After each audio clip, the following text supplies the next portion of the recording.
संघ के अंध विरोधी मुस्लिमों को दो प्रकार से भ्रमित करते हैं।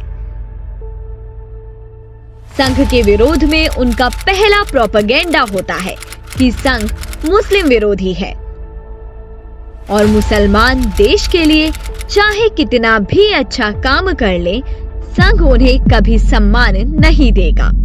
किंतु जब उन्हें दिखता है कि संघ राष्ट्रीय विचारों के मुस्लिमों का सम्मान कर रहा है, उन्हें आगे बढ़ा रहा है, अपने साथ जोड़ रहा है, तो यही संघ विरोधी मानसिकता के लोग शुरू कर देते हैं एक नया प्रोपेगेंडा कि संघ मुस्लिमों को लुभाने के लिए यह सब कर रहा है, यह संघ का कोई छलावा है, कोई नई चाल है।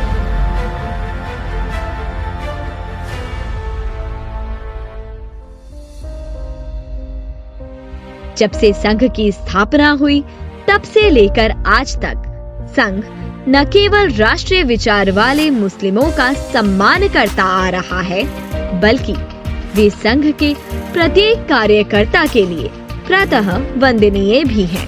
प्रतिदिन प्रत्येक स्वयंसेवक अपने दिन का आरंभ एकात्मता स्तोत्र से करता है और पूरी श्रद्धा के साथ रसखान का नाम लेता है। एकात्मता स्तोत्र के 20वें श्लोक में अन्य महापुरुषों के साथ रसखान का नाम पूरे श्रद्धा और सम्मान से लिया जाता है और हम सब जानते हैं कि ये मुसलमान थे। संघ के चौथे सरसंघचालक राजेंद्र सिंह, जिन्हें सब लोग रज्जू भैया के नाम से जानते हैं। रज्जू भैया केवल इस झूठ का खंडन नहीं करते कि संघ में मुस्लिमों का कोई सम्मान नहीं है, बल्कि वे इस बात को भी रेखांकित करते हैं कि मदरसों में जिस प्रकार की शिक्षा दी जाती है उस पर कभी कोई बात नहीं करता। हम लोग चार को तो अपनी इसमें भी गिनते हैं। रहीम थे या रसखान थे या जायसी थी, पढ़ाई के लिए भी रखें, परंतु जब तक कि उनका वो एटीट्यूड आता तब तक ही अंग्रेजों की और कांग्रेस की इस लड़ाई ने उसको बिगाड़ दिया। अन्यथा शायद जैसा कि उस काल में आने लगा था, भक्तों में आने लगा था, इस काल में अगर कांग्रेस ने जिस ढंग से डील किया वैसे न डील करती तो अशफाकुल्ला जैसे 4, 6, 10 लोग पैदा होते। कि जिस अशफाकुल्ला ने कहा कि भाई हमें तो इस जमीन से प्रेम है, कोई आरज़ू नहीं है, अगर आरज़ू तो इतनी कोई रख दे जरासी, खाके वतन वफन में। रज्जू भैया की सबसे बड़ी विशेषता यही थी कि वे प्रत्येक विषय पर एक ईमानदार राय रखते थे और पूरी दृढ़ता और साक्ष्यों के साथ अपनी बात सामने रखते थे। उनकी दृष्टि, उनकी सोच और उनके विचार हमेशा तर्क संगत रहे।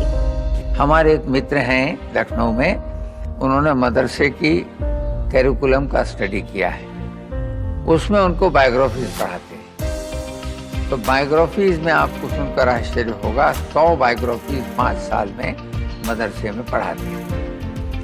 तो उसमें केवल 4 बायोग्राफीज हिंदुस्तान, और उनमें किसकी है?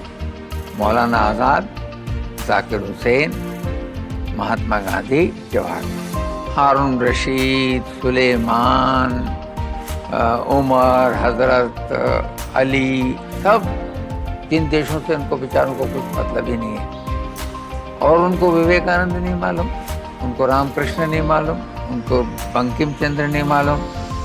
तो इसलिए इस देश की उनकी एजुकेशनल पैटर्न पर भी कोई खर्चा नहीं करती उनकी संस्थाएं, बाहर से पैसा लेकर, और सब मस्जिदों की रिपेयर्स और मस्जिदों को अच्छा बनाने में करती हैं। उनका खर्चा अगर वो हो तो बहुत मुस्लिम का अपलिफ्ट हो। संघ विरोधी एक और झूठ फैलाते हैं कि संघ महाराष्ट्र के ब्राह्मणों का संगठन है। रज्जू भैया का नाम यही संघ विरोधियों पर भारी पड़ता है। रज्जू भैया न तो महाराष्ट्र से आते हैं और न ही ब्राह्मण हैं।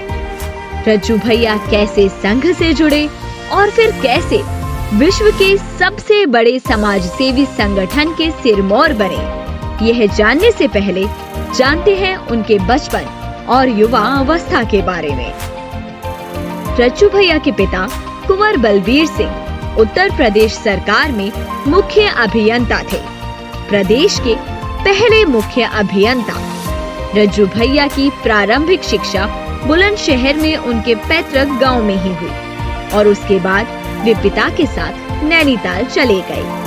नैनीताल से 12वीं की परीक्षा पास की और रज्जू भैया पहुंचे प्रयागराज। आगे की पढ़ाई के लिए प्रयाग विश्वविद्यालय से विज्ञान में स्नातक और भौतिकी में स्नातकोत्तर की परीक्षा उत्तीर्ण की और फिर यहीं 1943 में पढ़ाना भी शुरू कर दिया। रज्जू भैया बड़े ही मेधावी थे और उनकी इस मेधा से नोबेल पुरस्कार विजेता डॉक्टर सीवी रमन भी बड़े प्रभावित हुए। जब वे रज्जू भैया की एमएससी में मौखिक परीक्षा लेने आए तो उन्होंने रज्जू भैया को अपने साथ बंगलुरु आने का प्रस्ताव दिया, किंतु रज्जू भैया तो तब तक कुछ और ही निर्णय ले चुके थे। जब रज्जू भैया एमएससी के अंतिम वर्ष में थे तब उनके जीवन में आया एक टर्निंग पॉइंट। प्रयाग विश्वविद्यालय में पढ़ते हुए रज्जू भैया संघ की प्रभात शाखा में जाने लगे। वे प्रथम वर्ष संघ शिक्षा वर्ग करने काशी पहुँचे। यहाँ उन्होंने संघ के तत्कालीन सरसंघचालक श्री गुरुजी का बौद्धिक सुना। यह बौद्धिक ही था वह टर्निंग पॉइंट। इसके बाद उन्हें अपने जीवन का न केवल लक्ष्य मिल गया बल्कि उनके जीवन की धारा ही बदल गई। प्राध्यापक रहते हुए रज्जू भैया संघ के कार्यों में जुट गए और पूरे प्रदेश का प्रवास करने लगे। साथ ही अपने माता पिता से कह दिया कि वे विवाह नहीं करेंगे और फिर 1966 में उन्होंने नौकरी से त्याग पत्र दे दिया और बन गए पूर्णकालिक प्रचारक। आपातकाल के समय रज्जू भैया ने भूमिगत रहकर संघर्ष चलाया। तब उन्होंने अपना नाम रखा गौरव कुमार। गौरव कुमार बनकर देश भर में घूम घूम कर स्वयंसेवकों को प्रोत्साहित करते रहे, ऊर्जा देते रहे। संघ के तृतीय सरसंघचालक बाला साहब देवरस जी ने उनकी नेतृत्व क्षमता को पहचान लिया और साथ ही पहचाना उनके भीतर छिपे कुशल प्रशासक और संगठन कर्ता को। 1977 में उन्हें सहसर कार्यवाह का दायित्व दिया गया और मात्र 1 वर्ष बाद ही बना दिया गया सर कार्यवाह। पूजनीय देवरस जी ने अपने सामने ही उन्हें संघ के शीर्ष पद पर स्थापित कर दिया और रज्जू भैया 1994 से 2000 तक संघ के सरसंघचालक रहे।